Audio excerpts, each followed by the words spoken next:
my goodness.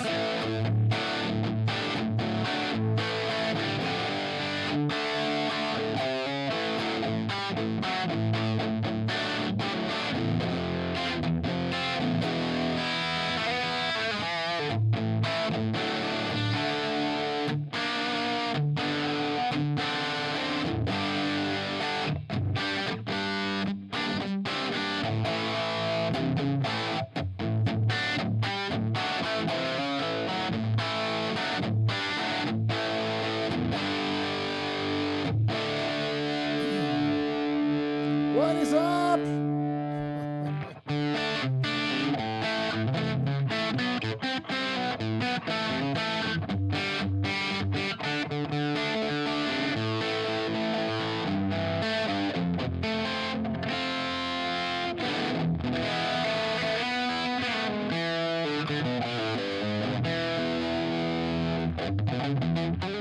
Hey, Scotty, what's happening, man?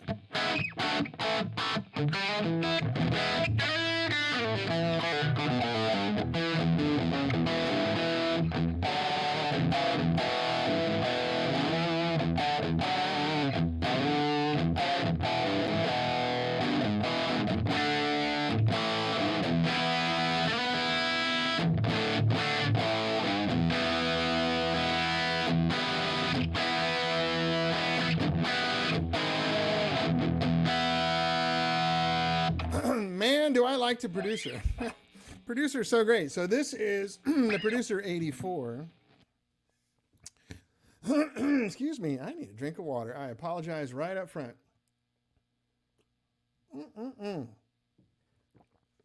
It's Thursday, October 24th, and this is a producer 84. It is 4 EL84s running high current, low voltage. And you can tell by the sound that it's behaving. You're in the car. Drive Time with Dan. That's my new show. That does not sound like a normal 4 EL84 amp, does it? I mean, I've got it on the gainiest part.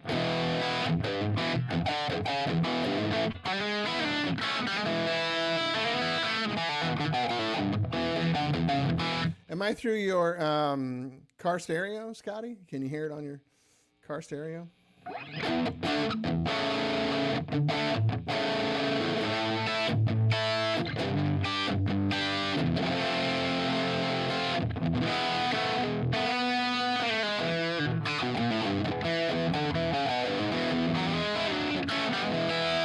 Hey, Trebe, how are you, buddy? Nice to see you. I forgot where you're from, Trebe. Where are you? You told me, and I apologize. I forgot.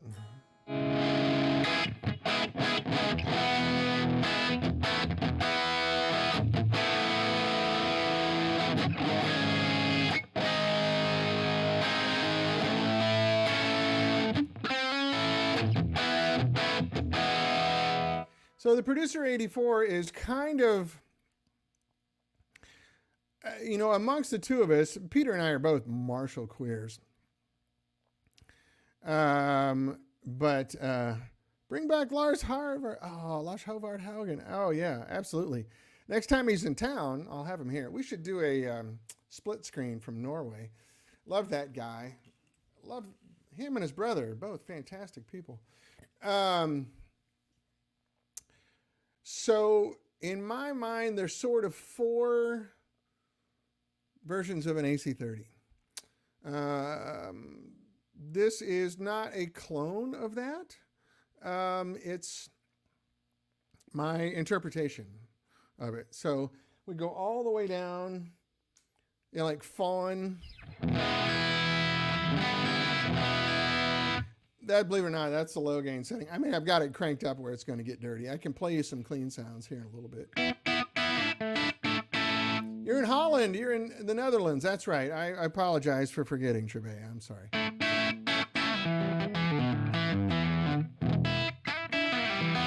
So like early 60s AC30 cranked, right? Which is the Mike Campbell thing, right?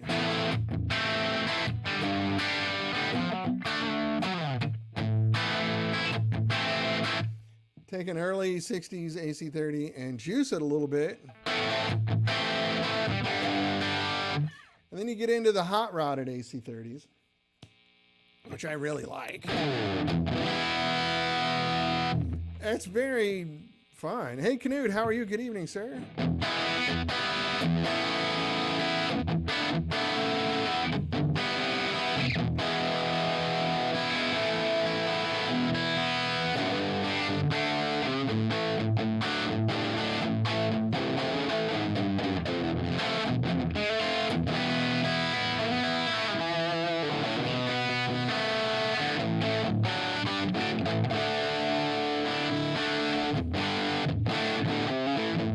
Man, it is the most encouraging, friendly feel. I haven't played a producer in a while, and oh my God. So we were getting onto this right when the recession was hitting. It's a special power transformer in here that costs a lot of money. But the theory is that tubes hate voltage and love current. All tube amps are high voltage, low current, which is the counterintuitive, isn't it? The more voltage you run through a tube, the louder you get, the more output you get. It also causes them to blow up. All modern tube amps since the 60s, and most modern tube amps are copies of stuff from the 60s, are very high voltage, low current. So current and voltage have a reciprocal relationship. So if you raise voltage, current goes down. If you drop voltage, current goes up, right? The problem is if you take a normal amp and just drop the voltage on it, the power transformer cannot deliver the mathematically correct current. It's just not set up for it. Creating current in a power transformer costs money. You have to make bigger power transformers. And this power transformer for 4 EL84s is throwing more current than a 100-watt Marshall. And this is about a 25-watt, maybe 30, not even 30, 25-watt amp, maybe.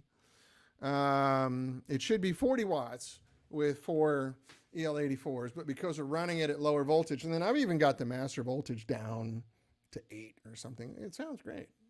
But it's delivering the power transformer in here and can flood these tubes with current, which is the equivalent of flooding your body with oxygen. If you were to put an oxygen mask on a racehorse, it's going to run faster. It's going to do more. You can ask it to do a lot more. Same with tubes. So when you drop the voltage, which is the pressure, voltage is just pressure on the electricity. There's a water analogy I've used before.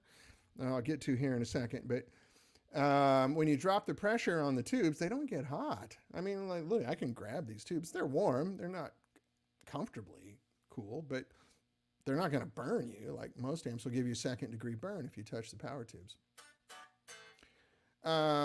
So when you do this, what you end up with is a little more flexibility on what you can ask the tube to do, the lower the voltage is, and especially when you're flooding it with current. So the water analogy that I think works for most people is like a garden hose versus a pressure washer, right? So voltage is just the pressure on the electricity. It's not the amount of electricity. Current is the amount of electricity. It's kind of a weird concept if you're not used to it. So just take my word for it right now. But like a garden hose versus a pressure washer, right? A pressure washer is not actually very much water. It's just under really high pressure. Versus a garden hose, which is a lot of water under low pressure. It's a very different. If you put the amount of water that would come out of a garden hose under that much pressure, it would go 300 yards. But when you put it under low pressure, which I think even on my house, I have a gauge. I think I'm set at 40 pounds of pressure or something like that. Whereas a power washer, the one that I have to wash my car and my driveway and stuff, is 1,700 pounds of pressure, right? But the amount of water coming out of it's just not that much. Like I wash my car in the driveway and the driveway's not soaking wet. It's just, you get the point, right? So that's what we're doing with these tubes. And that's where I want to take the new stuff that I want to build with 65. I want to resurrect some models that I couldn't practically make before. Now I can. But that rich, thick harmonic distortion like that, that's something you think of really juiced EL34s or 6L6s, right? I'm getting it out of 4EL84s. And I can take the master voltage and turn it down even more.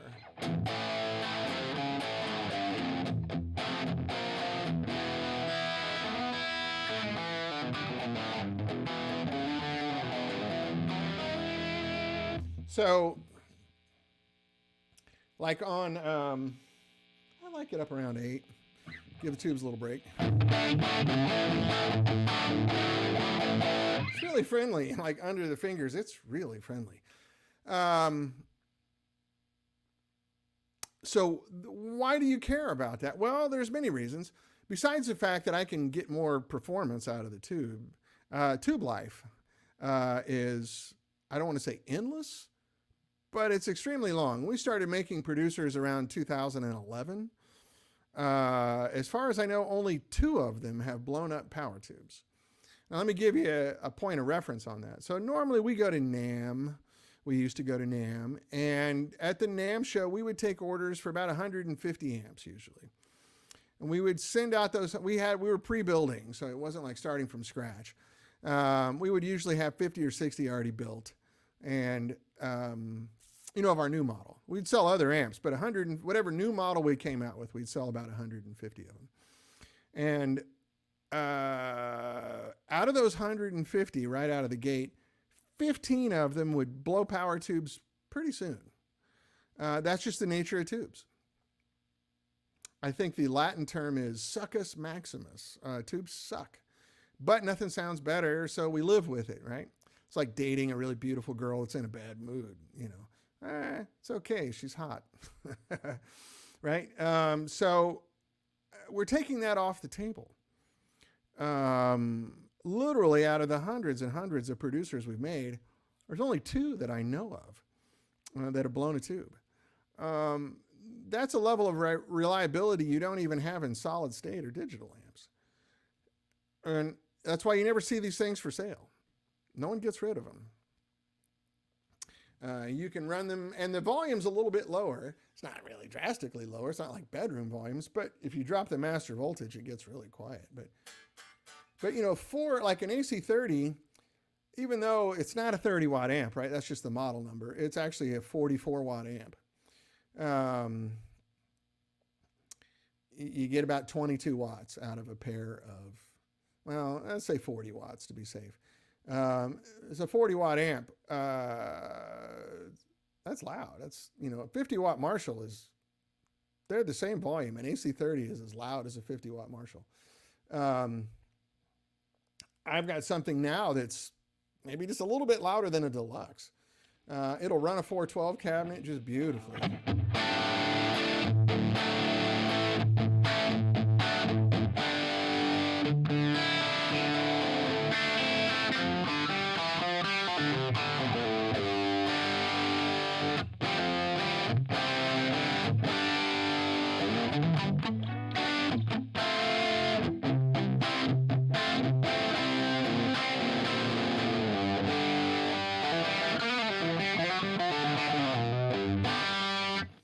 So they're very happy tubes. Should turn it around and let you see the back of it, but I got the back plate off of it, so it's just open chassis in there. Anyway, what we want to do is resurrect the Stone Pony. There's some prototype amps, mostly owned now by Scotty Bratcher, who you see him playing them on that huge rig that he does. There's an amp we made for John Shanks and Richie Sambora, or Keith Urban. It was 4 6L6s. It'll rip your eyebrows off. And it's a lot of voltage. So we drop that down. That could be a reasonable amp. The Stone Pony is a particular one. The Royal Albert, we used to make those with KT77s, but the tubes went to absolute trash. There's a word, rhymes with shit. I don't know how to say it. But the tubes went to hell. And I sold a lot of those amps to pros. Like Keith Urban had piles of them. And Rich Robinson and the girls in Dead Sarah and a whole bunch of people. And all of a sudden, all the KT77s just started dying. And the replacements were even worse. I had to just quit making the amp. Like, I was so embarrassed. It was so unfortunate. And when I called the tube manufacturer, they blamed it on us. Oh, something's wrong with your amp. I'm like, The KT77 book spec can take like 500, 600 volts. We were running it at 400 and they were blowing like crazy. So I can hook you up with that, Scotty. We'll talk. But anyway, but I can bring that back now. It was a 50 watt amp. Doing it high current, low voltage, it's going to be 38 watts. Still loud as hell. Plenty loud. Although I can ask it to do new things now. I can ask for more gain out of it like this. I can also get better frequency response out of it. When you go high voltage, you got to be really careful with your mid-range frequencies and your top-end frequencies. They get very brassy and harsh. You probably heard some amps like that. Where you're just like, oh, it's abrasive, you know. When you're flooding them with current, it doesn't do that as much, right? Let me go down here and play a little cleaner. Roll the guitar back.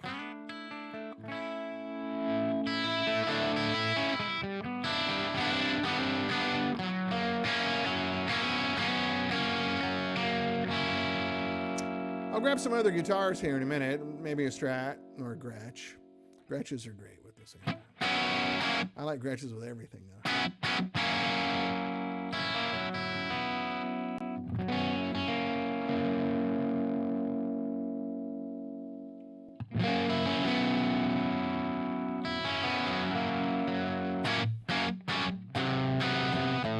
That's middle position with neck pickup rolled back just a hair.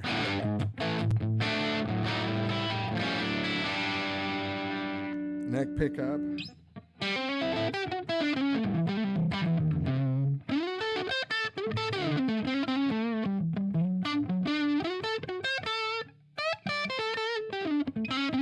Give it a little more hair.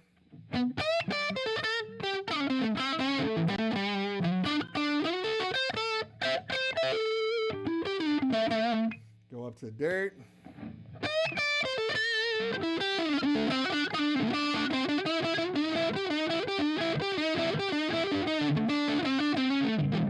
I didn't warm up today, sorry. At almost 60, you gotta warm up.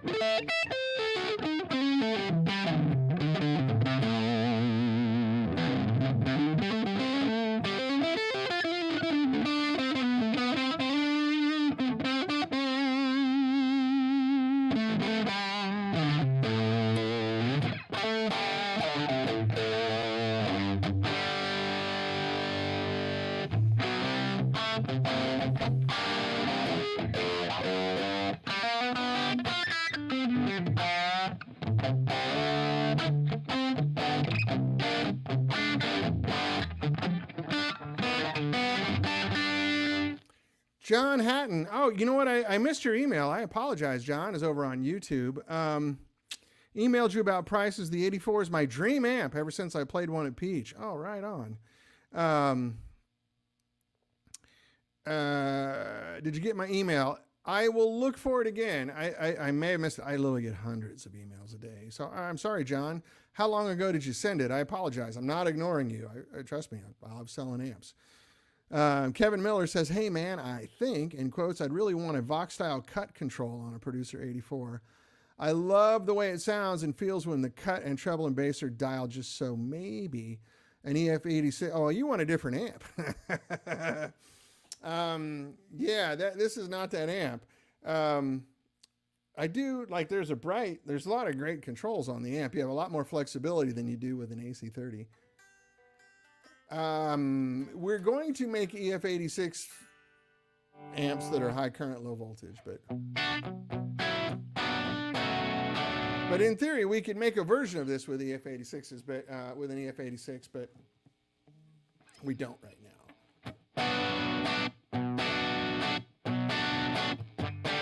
But I appreciate the input. I think that's a great idea. I really do. It's just, I can't just whip out an amp, you know, it's kind of hard.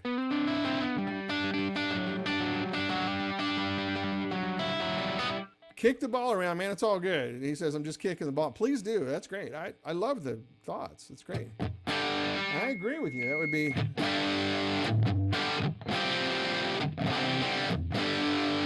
This is just kind of not that amp. Like, I'm a big fan. So for a while, when I lived in London, I was playing in a couple little just bar bands for fun, not for a living. I drove a truck for a living. I drove a catering truck for a living. You should have seen me driving one of those little Vauxhall mini lorries. It was a small lorry. But anyway, I played in a couple bar bands. One band we just played in pubs, and another band we played in nightclubs and traveled a little bit. You know, like we went to Calais a little bit. And oh, thanks, Kevin. He says, loving my Empire, Producer 34, and Blue Line 212. Right on, man. Thank you. That's a good collection you got there. But anyway, I didn't go over there with any amps, and I went there with one guitar when I moved there. Haas Thompson, guten Abend, Herr Bull. Guten Abend, Herr Thompson. Wie geht es Ihnen? Alles Gute, hoffe ich. Ich liebe dich, I mean it. But anyway, so when I was playing, I bought a 64 AC30 off a dude in Scotland. It was his dad's amp, and apparently he never played guitar through it. He played accordion through it. And when his dad passed away, his son was selling it, and I drove up there to buy it. And I think I paid maybe 200 pounds for it or something. It was almost brand new looking. It just looked perfect. And that amp is still here in the U.S. I don't own it anymore, sadly. The recession did its number on me. But anyway, I got used to making an AC30 do anything. And then I did a couple little mods on it, a couple little, just juice it up a little bit. Es geht mir gut, danke, Haas. Alles Gute hier. So then when I moved back to the U.S., I started picking up AC30s and hot rodding them. I picked up some that were already hot rodded. And like this was the sound that I ended up loving. This is a really juiced AC30 circuit. Not crazy.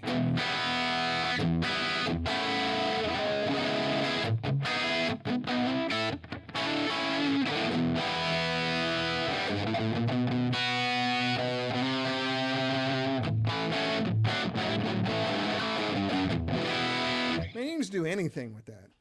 I mean, I can put just a little bit of pedal. Yeah, John, I'm looking at your thing again. I'm really sorry I missed your email. Please don't be offended. I'm not trying to. Maybe you could resend it or connect. You're on YouTube. I don't know if you're on Facebook. Facebook Messenger is really good also. Yeah, I can tell you this one's a little more expensive. It's a producer. It's a lot more expensive to make. Just the transformer set alone in this amp's almost $600.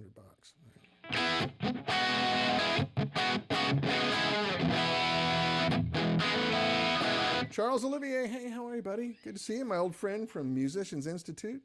We studied guitar together in 1986 and 1987.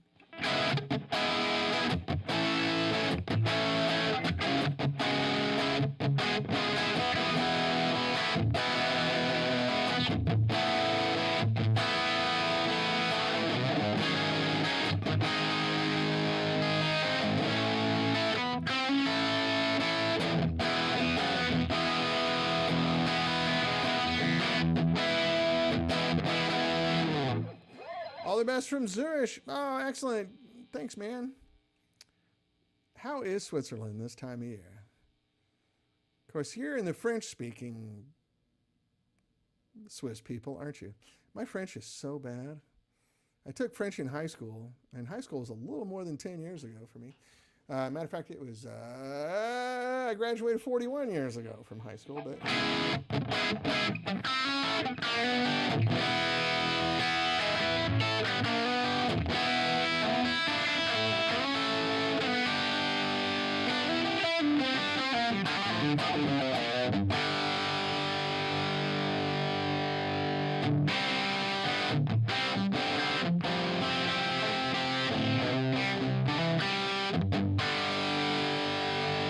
Man, that just works for me. I know it comes across a little brighter on the broadcast than it is here.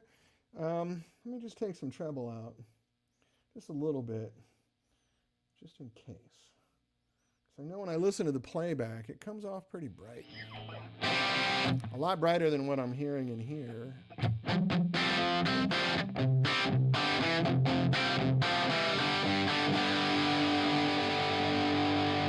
But some fun old sounds. I found myself playing some hilarious songs when I played a few minutes before the show started. And like when I was a kid, one of the first records I got was, Haas, a good question. He says, so the producer concept, can the power section pretty much take any preamp that you can throw at? Yes. No, it's fine. It'll do anything. So Kevin Miller, I'm playing through an IR right now on a UA aux box. It's a Marshall 412 with, I think it's a Royer 121 and a 57. It's a early Marshall 412, I think, with 20-watt speakers in it.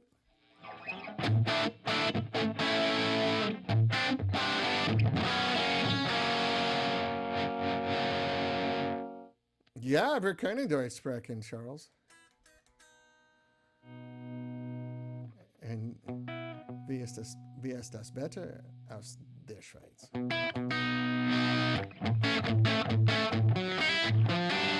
Kommt Winter? Schon? Sorry, guys. I had German grandparents on one side, so I learned a little bit of German. These guys are having fun with me throwing German at me because my German is mediocre.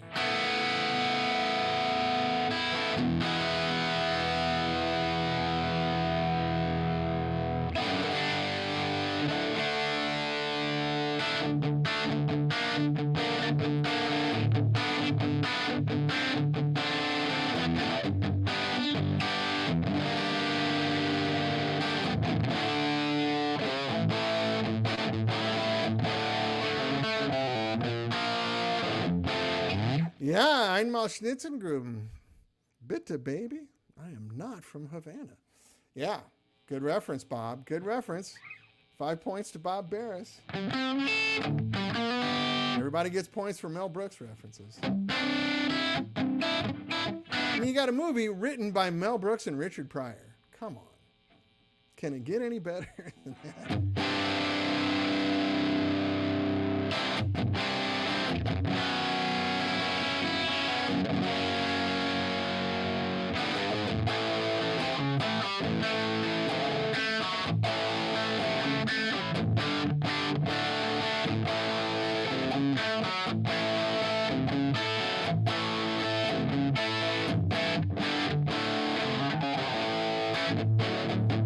Yeah, I get it, Haas. You've got polite German, restaurant German, hotel German.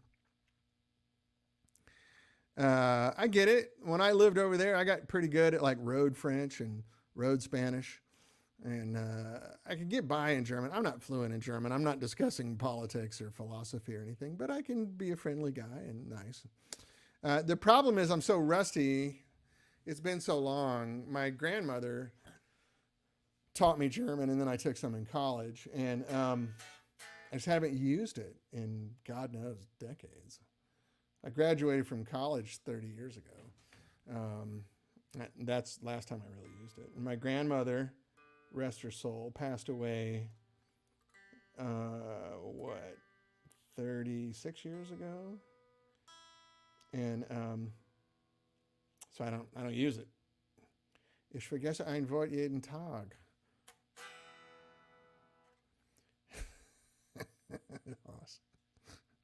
I think that's spelled with a U, isn't it? Let me get this Gibson back in tune here. Haas, I wish we lived closer to each other. I think we'd have a lot of fun.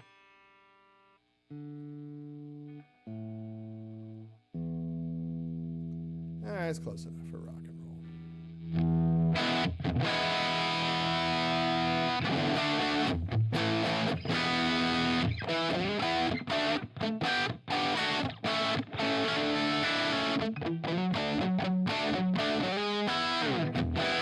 I know, Bob, my grandmother was not Dutch.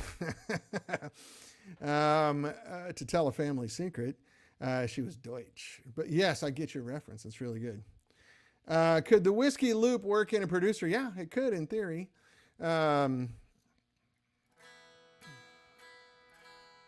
Oh, you're talking about Immanuel Kant. Yeah, I gotcha. It was a real piss. I'm a Monty Python guy too, so yes, I get it. Still not in tune. What the heck? Yeah, you don't really need an active loop on this. There's just not that much gain in the preamp. But it's possible.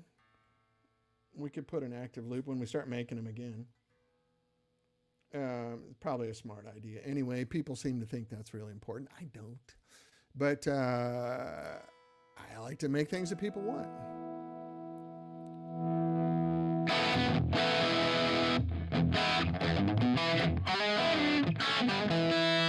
I don't know. I dig that sound a lot. Let's go down a little lower gain.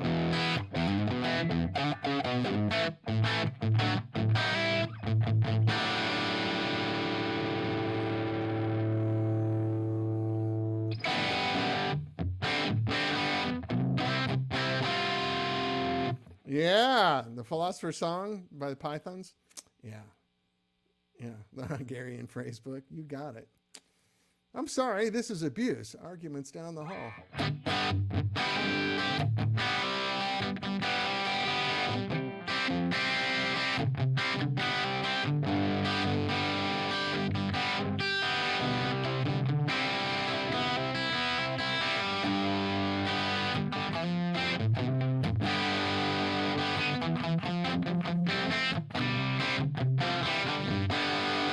Anyway, to me, that's got a really great British sound. And as you guys know, I'm a big fan of British amps and proper British amps. There's a lot of British amps that have been made. The only thing I ever run in a loop was a tube compressor. Too much. Yeah. Thanks, Charles. Says it sounds beautiful. Hoss Thompson says, my nipples explode with delight. Well, that's a thought right there, isn't it? That's something for us all to ponder. And I'm very happy for you.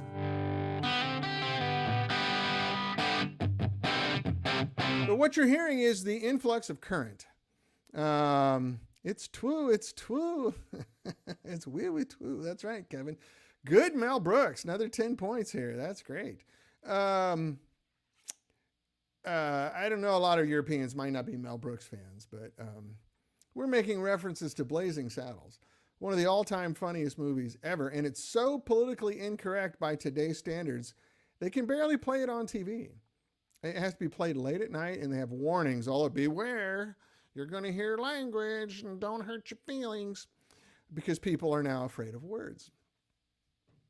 But I'm personally not afraid of words. I'm afraid of deeds and actions. Words don't bother me.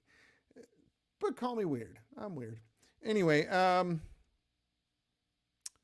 so there was a period of time where the Brits were the all-time undisputed world champions of rock and roll amps.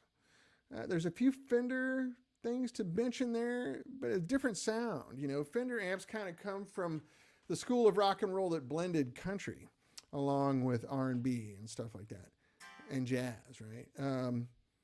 This is like just goddamn rock and roll, and it's so good. Yeah, the edited version's 12 minutes long. That's right. Damn your eyes, Igor. Too late. Could be worse. Could be raining.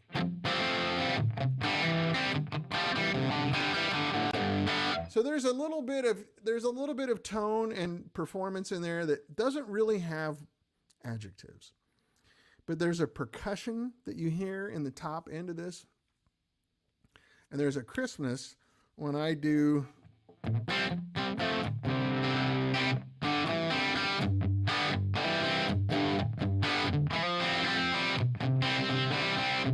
hear that open, the top or mid-range and the lower end of the highs just open up and blossom, right? That doesn't happen with a lot, even modern reissues of Marshall reissues and Vox. It doesn't do that. So I made my living in England for a while with an AC30 that did this. And dude, it's pretty darn satisfying. It's really, really nice. And it takes pedals really well. I think I was using, what did I have? I had a micro amp. Remember the MXR micro amp? I just put it in front of it and turned it on, and it would do this, right?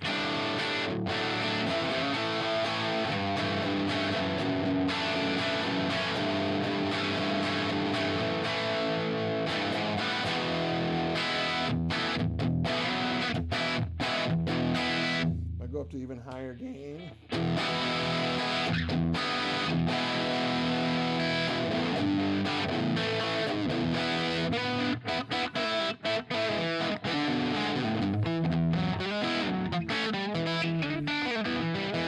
Yes, a man from Del Monte.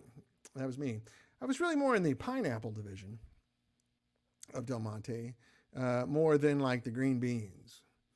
But yes, the South Pacific genre, but specifically the pineapple. Mark Saulnier says, you can't get a modeler to sound like that. Changed my mind. Yeah, you can get a modeler to sound really good. It's not going to do that. Better or worse? It's up to you. I have an opinion on that, and you probably know what it is. But I don't like to put people's things down. You know, like if you're happy playing a modeler, so am I. That's great. God bless you. It's kind of like food, you know. Like I like really spicy horseradishy mustard on everything. It's fine if you're a ketchup guy. You know, it's fine. But yeah, modelers won't. They can't get this kind of subtlety.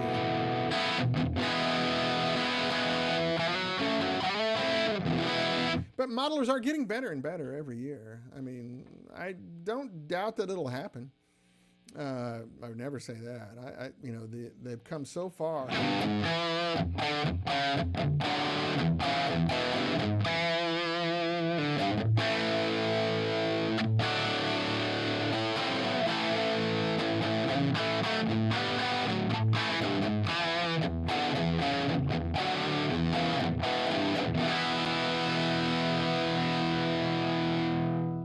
So it can happen.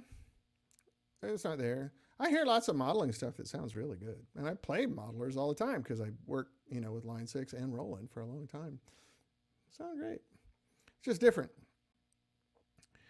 Bob Barra says, pray tell, what kind of tunes were popular back then over there? Well, I kind of got hired because I play like a greasy yank, is what I was told. So the two bands that I was in, we didn't do very modern stuff. We did a lot of 60s and 70s rock and roll with a little bit of Chuck Berry and stuff like that thrown in, only juiced up. You know, sort of how like the Stones or Rod Stewart, those guys did. You know, we did Sweet Little Rock and Roller.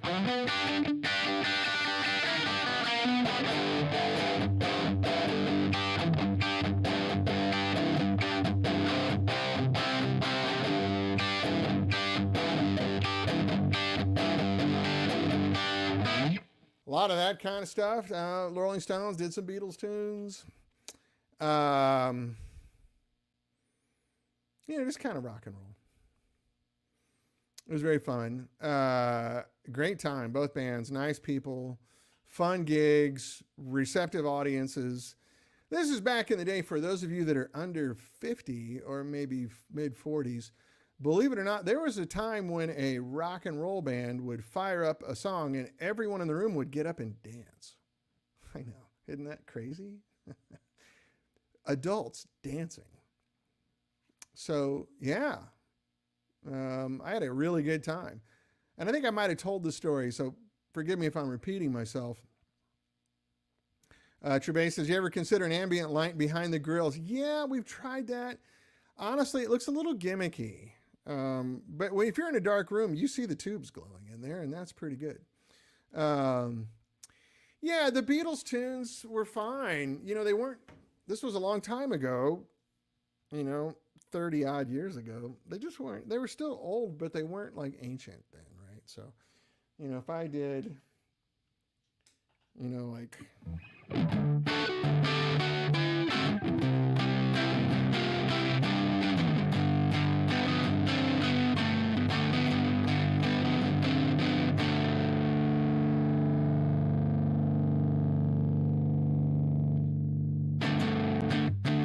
grab a different guitar just for fun so you can hear it.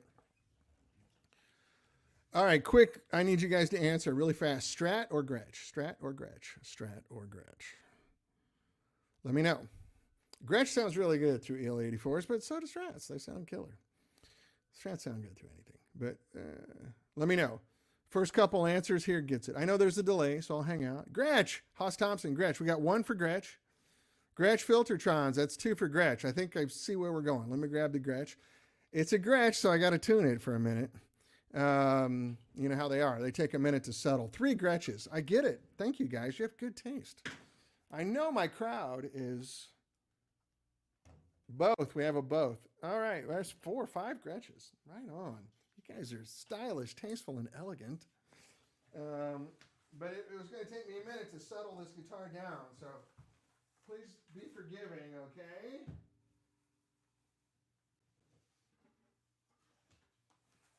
But I do love this Gretsch. I was going to take it over to Miles Rose yesterday and get the pickups balanced like he did for that 59 Gretsch that a lot of you guys remember. The one that Jason Isbell's playing now all the time. Oh, I need my tuner. And boy, did that make that guitar just come alive. Miles is a wizard. Not to mention one of my dearest friends. But I went over there yesterday, and his little device, his magic green box that he does this with, needed to be charged up, so we couldn't do it. So we're going to do it next week. So I'll have this lively Gretsch next week. He balances all, oh, look at me. He balances all the pole pieces to match your strike with your right hand. And all of a sudden, these are all sharp, which means they're all going to go flat as soon as I start playing.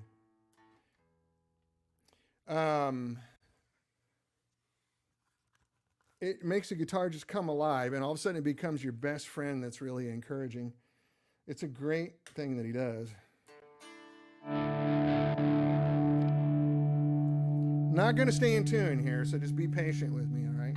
It's a Gretsch, right, with a Bigsby on it. Yeah, already going out.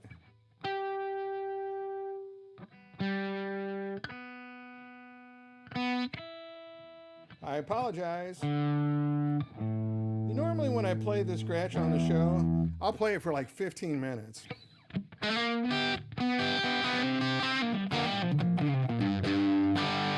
So Kevin Miller, great question. Oh, Haas, it's a great comment. Yeah, the pressure to play a Beatles song correctly when you're in England is way higher than it is here. Playing Beatles songs in England is like doing Shakespeare.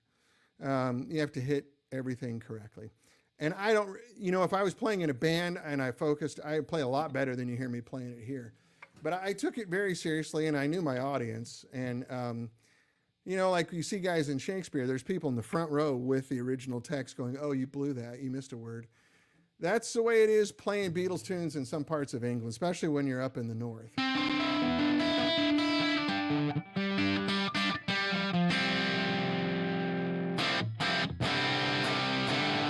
Even that riff I was playing, no one plays that correctly, right? It's not, you gotta.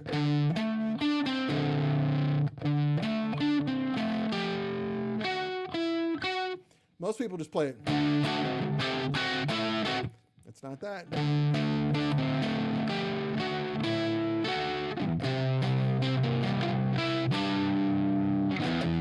John was a great rhythm player. Most people don't give him credit for that. He was a really sophisticated rhythm player. Anyway, Kevin Miller, what's Miles Pickup's balancing deal?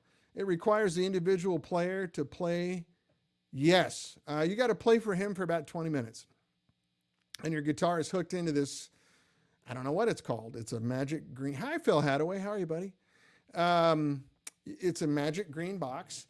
And it's reading the pulses, the electronic pulses coming out of the pickup when you play. So he'll have you go string to string, single string stuff, and then play chords. And from all that, he can tell that maybe this pole piece is too hot, and maybe that pole piece is not hot enough, or there's an imbalance from top to bottom, etc. And when you're all done, hey, Lorenzo Baccarini, how are you? Welcome back, buddy. Bob Bear's bridge penned. No, I just have a piece of mahogany sitting on top. So it's a very subjective process. He can't do it unless you're there. And so that 59 Gretsch that you guys saw mine in pictures, he did that guitar for me. Oh my God, it just woke up completely. And then Jed Hughes was in town and was going to play, I think, with Rodney Crowell or somebody somewhere, and he wanted to use that guitar. And he heard me playing it, and he played it. He goes, doesn't sound the same when I play it. And I go, yeah, Miles, come here, get your box. And Miles was hanging out at our shop full time. He didn't work for me, but we worked together. And Miles got the box, and he redid the pickups for Jed. And all of a sudden, oh my God, I love this guitar. We haven't done it for Jason Isbell. Jason, if you see this, if you're in town, come on over. We'll do it. You're going to love that guitar even more.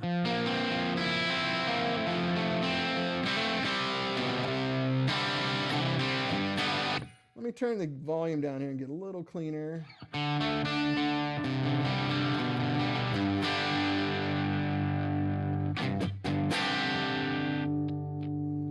maybe a little more, just a little more. Beatles sounds.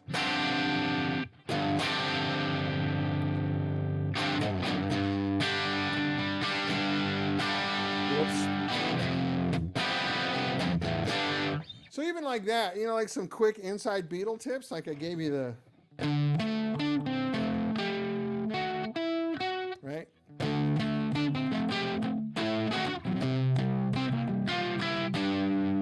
Doesn't it sound right when you do it correctly? All of a sudden you go, hey, that's pretty cool. So Hard Day's Night was another one I used to play and sing. So one guy's doing this, another guy's doing this. Another guy's going, there's two parts. Then you go to the F, but you leave your pinky up here on the G.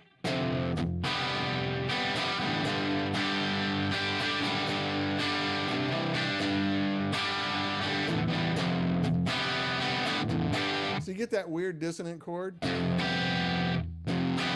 All of a sudden the song sounds right. Like, holy crap, that's it. That's all John. He was a great rhythm player.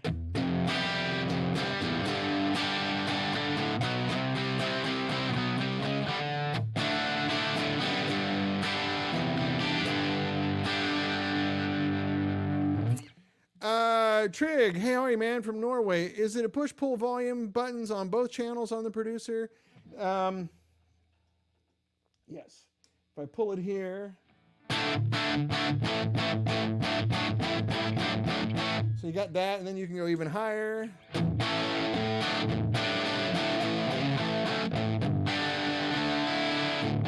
Which is kind of funny. On the screen, the LED looks kind of pale. Here it's deep red. So that's kind of like single coil humbucker. I usually leave it off down here just to get a little more clean out of it.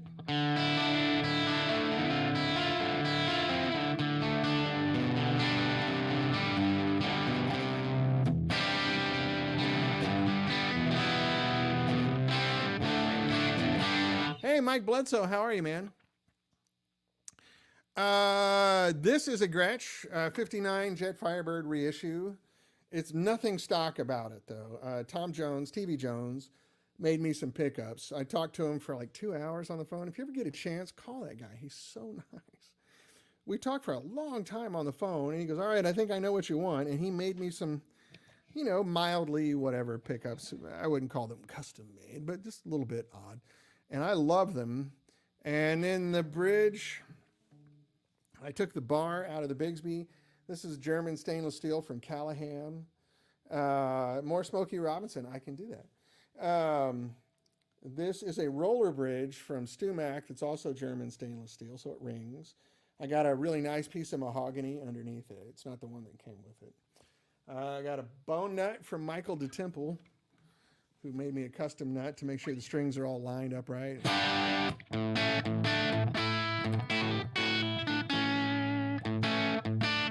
Go a little more dirt on that. I can even do the pull knob on the first channel. Hear that mid-range notch come out?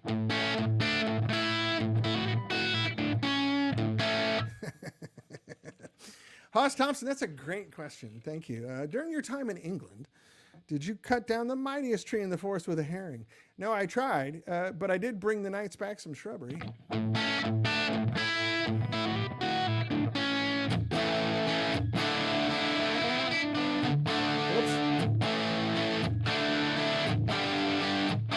A little less gain. Take the push-pull knob off.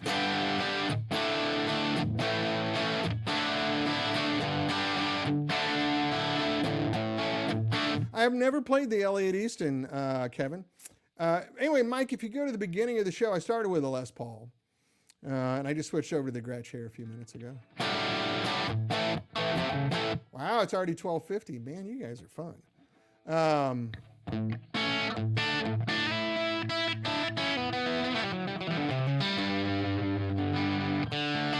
Gretsch guitars are so great.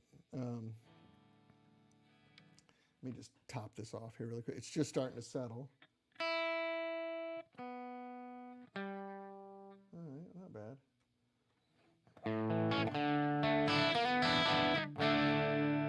Tears of a Clown, that's right, Mike. It's a great song.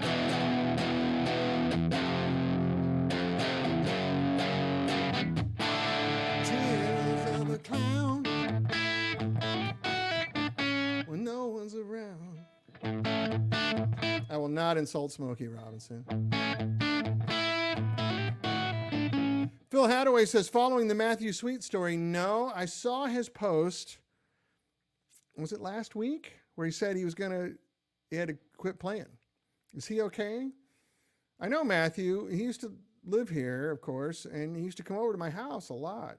He bought some of my first amps, and he used to hang out. Oh boy, GoFundMe, okay. Shit. I hope he's okay. Matthew had a lot of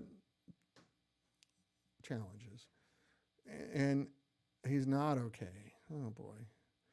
Yeah, I love Matthew. He had a stroke. Oh, holy shit. All right, I'll reach out to him. Matthew used to come and hang out at our shop a lot. He was the nicest guy. Oh my God, he's just an adorable person. Oh, I'm so sorry to hear that. Yeah, Matthew Sweet's great. That record in the 90s, Girlfriend and all, it's so cool. And he used to, I did not hear about that. I'm sorry, I saw his post a week or so ago saying he was going to have to, cancel all his gigs. Is it a bad stroke? Do you know any details?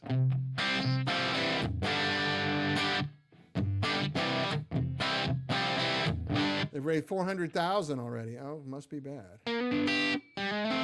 So I know for a while he had moved back to Nebraska, where he's from.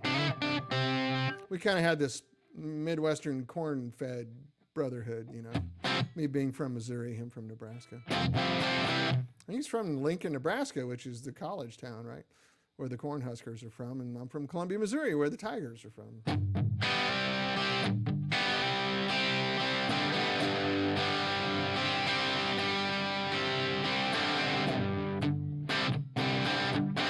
I know he moved back there a while ago.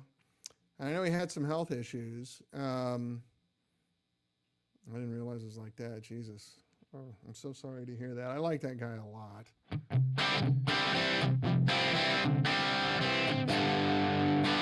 Anyway, Gretsch, man. Doesn't Gretsch rock? Why is it the forgotten child in rock and roll?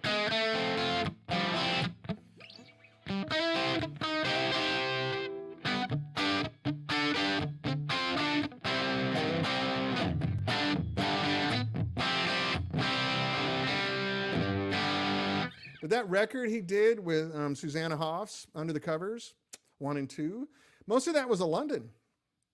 That was him and Greg Lease, mostly playing on 65 London. You should go buy that record so he gets some money from it. Under the Covers, Volume 1 and 2. He does the Neil Young song, Everybody Knows This Is Nowhere. That's a London, just killing. I think the lick is something like the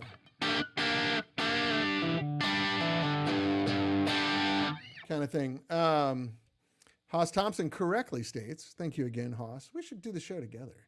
You could be my co-host from England. You want to do that? Do you have good internet and camera and stuff at home?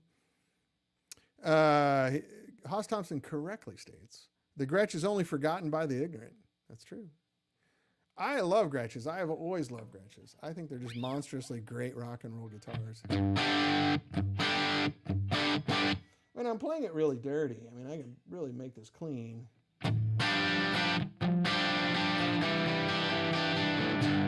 Get a little more voltage going in here and we'll clean it up a little bit.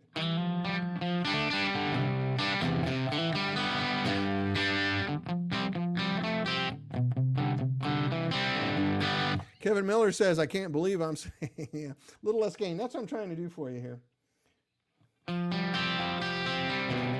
I just like it gained up. This amp's so good gained up. But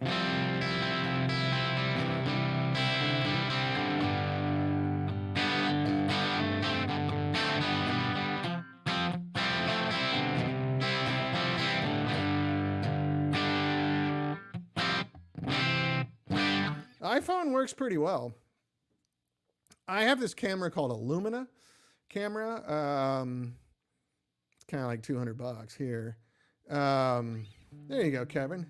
How do you feel about those DeArmond Gretsch pickups for rock? Well, these are Filtertrons. I like DeArmonds. I like Filtertrons better. I think Filtertrons are great for rock and roll. So you can do the...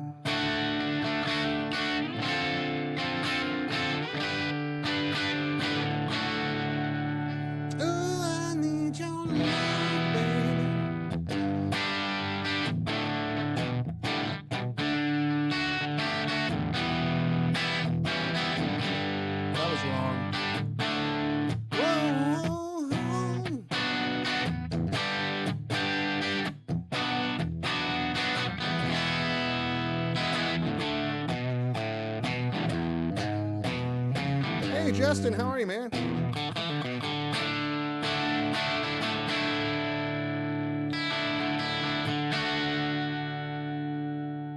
Yeah.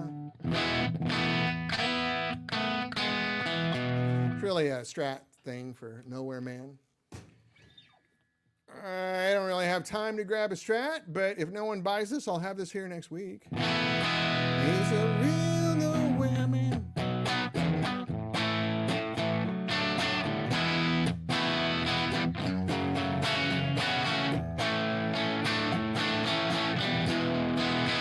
Scotty, if you do a Gretsch thing, talk to me, because I'm acquaintances with Tom Jones, Tom Vincent Jones, aka TV Jones.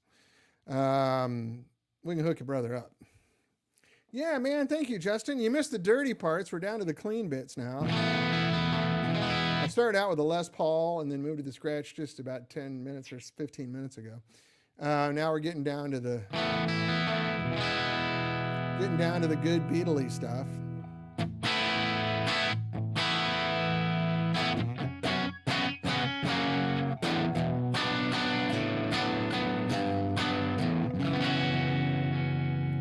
I love Gretches. They're so good. And these strings are dead, too. If I put fresh strings on this, man.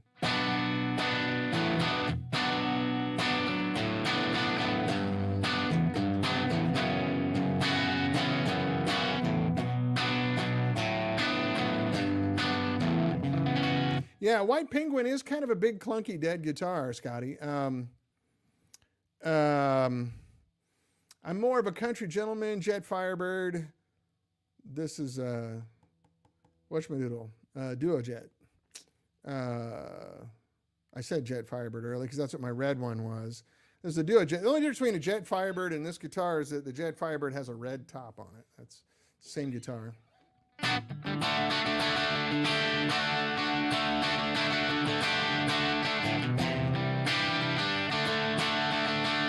I did have a 6120 for a while that I loved.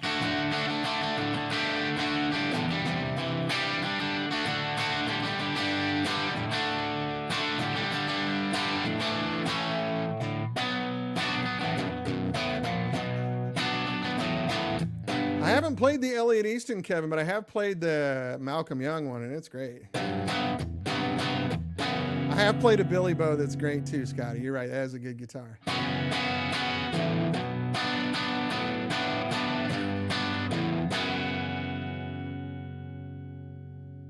That's the sound, isn't it? Isn't that kind of it? If you're doing beatly stuff, even if I, excuse me, if I push this a little harder. Oh, quit screwing up, Dan. Wow. Let me cut my fingernails, I guess.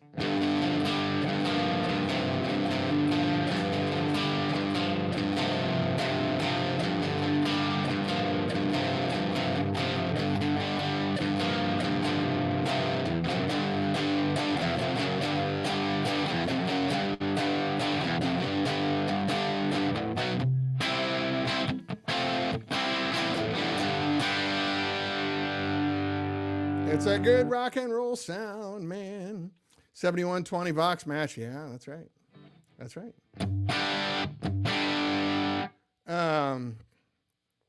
Yeah, this is kind of a Malcolm thing.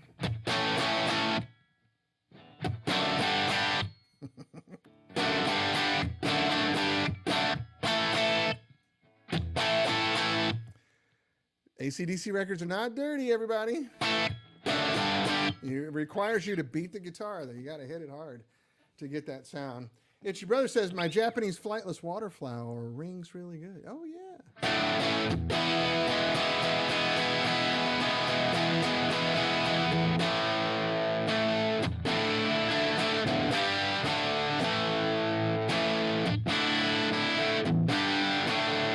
So yeah, Lorenzo, that Malcolm's tone is one of the things I did a lot when I was a kid. My first band, junior high, we played a lot of early AC/DC stuff, a whole lot of Rosie.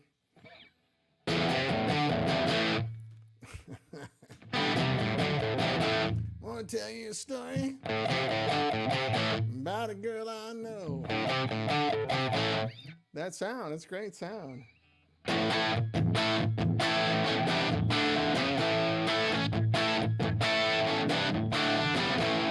Yeah.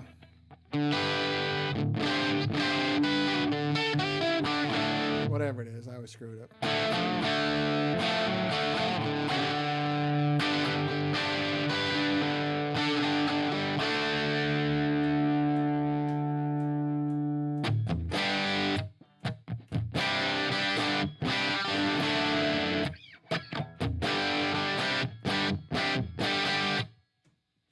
That's the sound, isn't it?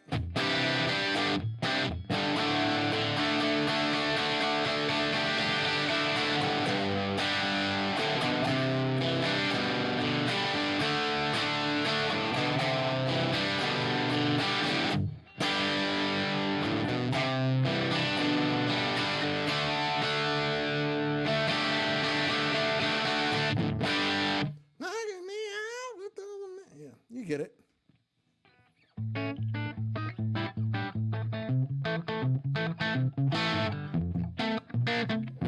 I'm glad you guys are bringing up tubes, because one of the other things that's fun about running high current, low voltage, any tube works. Any tube sounds good. No kidding. I don't even know what's in here. Mike just said he just threw some tubes out of his drawer in there. They work great because they're flooded with current, which means you can use any sort of cheap poo-poo 12AX7 Chinese suppository tubes. They work fine. They work great. I mean, if you do NOS tubes, the amp really responds, of course, but it's not dramatic. You know, like any tube works. Power tubes, which burn up all the time on modern amps, not going to burn up. You don't have to go buy a bunch of crazy NOS tubes. If you want to spend the money, it's money well spent, of course. But Scam Likely, the Likely family needs to quit calling me. But you get the idea.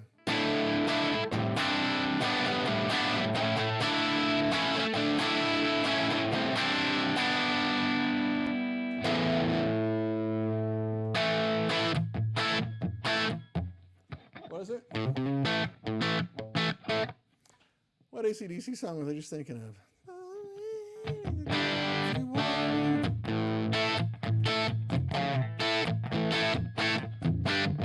But that's the sound, isn't it, Kevin?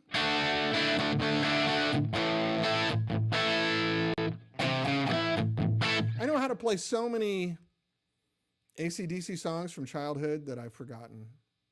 If I hear them, I go, oh, yeah, I can play that. But Hell's Bells. You know, Back in Black came out when I was in high school. And I was a big Yes, Haas, the Wagyu ECC 83s. That's right. For those about to rock, great song. All that stuff, all that. So yeah, Back in Black, and then was it Hell's Bells? What's the next record? Oh, for those about to rock, right? What's the name of that record with the cannon on the front of it? Anyway, those came out when I was in high school. But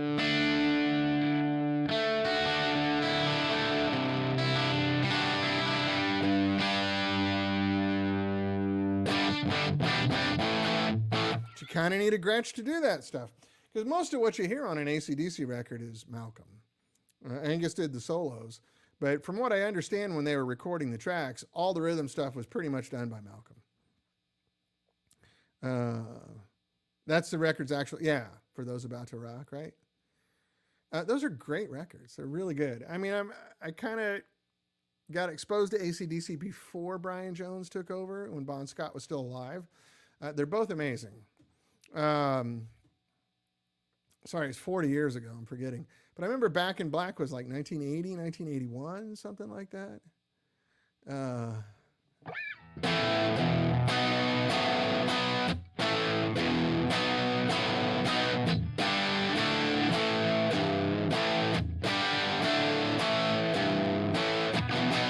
How's it go?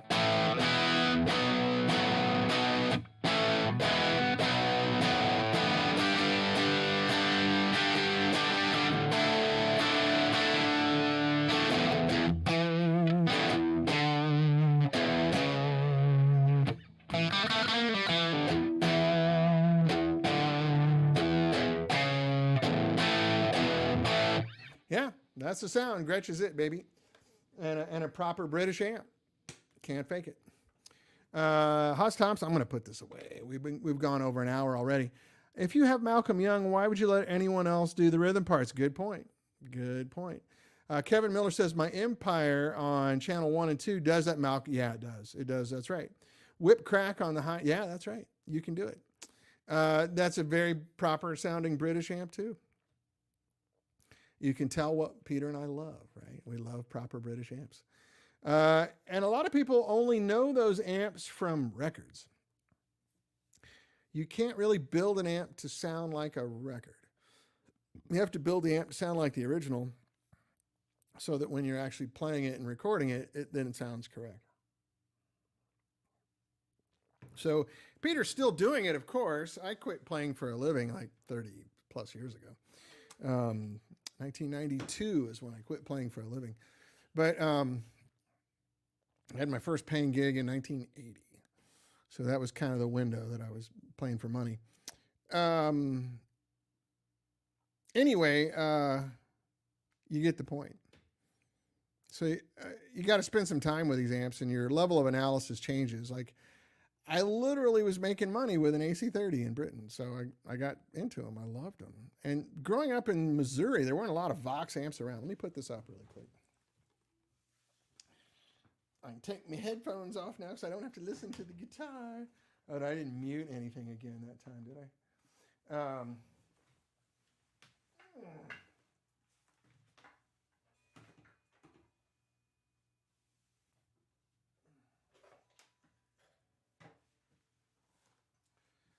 Anyway, damn it, we're getting old. Yeah, that's right. Have fun with it, though. What the hell? You can't change it. So it's like standing in the ocean trying to stop the waves, man. Might as well just enjoy it.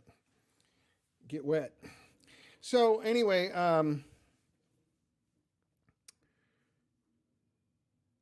your level of analysis changes when you're paying your rent and buying groceries with your guitar and your amp. So you tend to get a little more critical.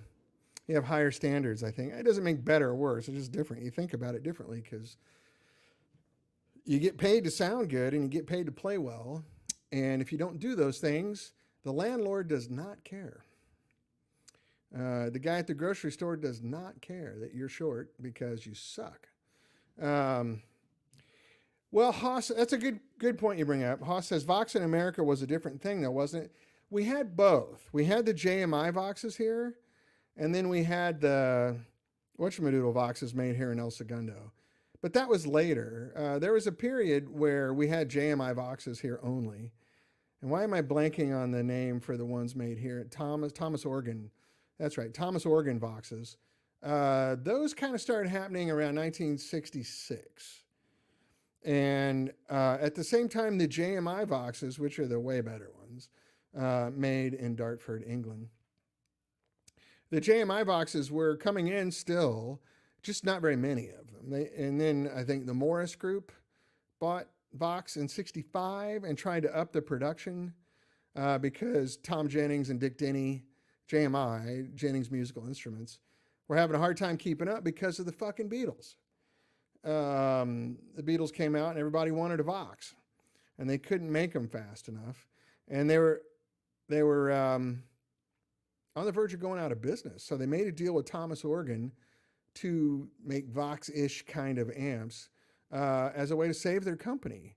And then they sold Morris Group. I'm sorry, I'm saying it wrong.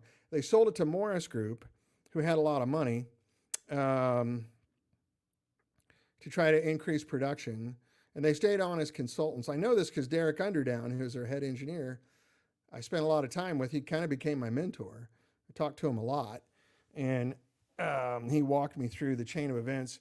And then one of the first things Morris Group did was strike a deal with Thomas Organ over here to make these American Voxes. Some of them were pretty close. They had different names, like Conqueror and things like that. But the first ones were tube amps, but they were printed circuit board, and they were pretty close to the JMI Voxes, but they weren't as good. They're good amps, though. They're fine. And then they started going into all the solid state stuff. Transistor power sections. Mixed reviews on those. Some of your favorite Beatle records are those amps. The Beatles' U.S. tours in 66 were all solid state amps. And then I know not JMI, but Morris Group made some solid state amps too.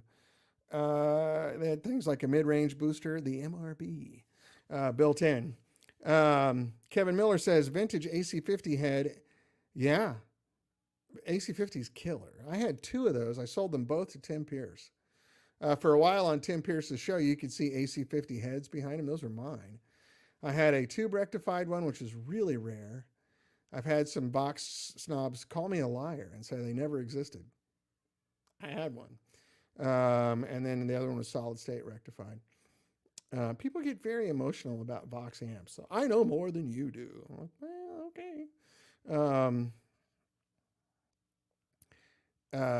Jim Elliott has that book, the encyclopedia basically of all the JMI years of Voxes. And so Mike Franciscini and myself and the guys in my shop, we went through his entire collection, over 200 amps, and got to know them extremely well. We even corrected all the schematics for his book, some of which were wrong. Publicly published schematics for decades were wrong. So we know a little bit about Vox amps.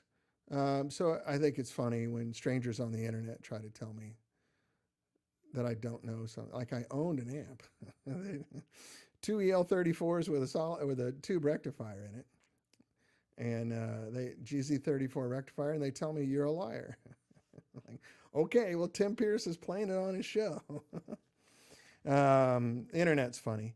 I don't know what it is about the internet makes people act funny, but anyway. Scotty Bratcher says one of those powered Vox cabs in the luggage racks came up here the other day. Oh, wow. Yeah, the all-in-one things. The AC50 that you play, thank you, Kevin. Yeah, they exist. They didn't make very many of them. I think they quickly switched over to solid-state rectifier to make them louder. Because with the tube rectifier, they're only like 44 watts or something like that. With the solid-state rectifier, they're 52, 53 watts. So they got a little more power out of them. Also, one less tube to blow. So, yeah, there's some guy on Facebook. I don't even remember his name because I don't care.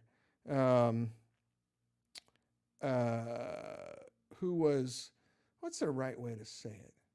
I think asshole is the correct way to say it. And he was just obnoxious, and he was, preaching to all these guys on this Vox page. And half the stuff he said was wrong. And I know these things because I heard them from Derek Underdown, who was the actual head engineer at Vox from 1954, I think, until 1971. I trust his word more than some nerd on the internet, but that was fine. I was nice to him. I didn't start a fight. Just kind of said, okay, good for you. But I don't know why people get that way. It's not required. It's not necessary. If your identity is, I know more about Vox amps than you do, you might want to think about working on your life a little bit.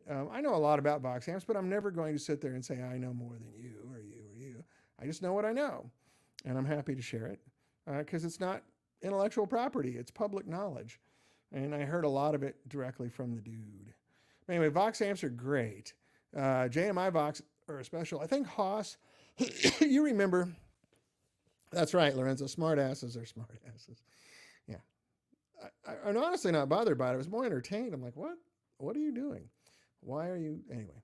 I think Haas, you remember that trapezoid head AC30 that I had? It was a 65. And it had Parmico transformers in it. So it was really bright and aggressive. Rockin' freaking amp. That's kind of what some of this stuff on the higher gain side I was thinking of. That amp was just aggressive and fun. Oh my God. So the Parmico transformers are machine made, which is one of the things that Morris Group did immediately, because when Vox was making, JMI was making amps, they'd used hand wound transformers. So there was Radio Spares, there was Albion, there was Woden, Haddon. They used 4 different manufacturers. They were all hand wound. It's expensive and they're slow, hard to get them. Parmico made machine wound transformers, so a machine could wind that transformer in like 1 minute, whereas a hand wound transformer took somebody an hour. Oh, Scotty Bratcher says, I know where there's a 215 AC30. Yeah, it's like a base model. Yeah, it's a piece of junk. Don't worry about it.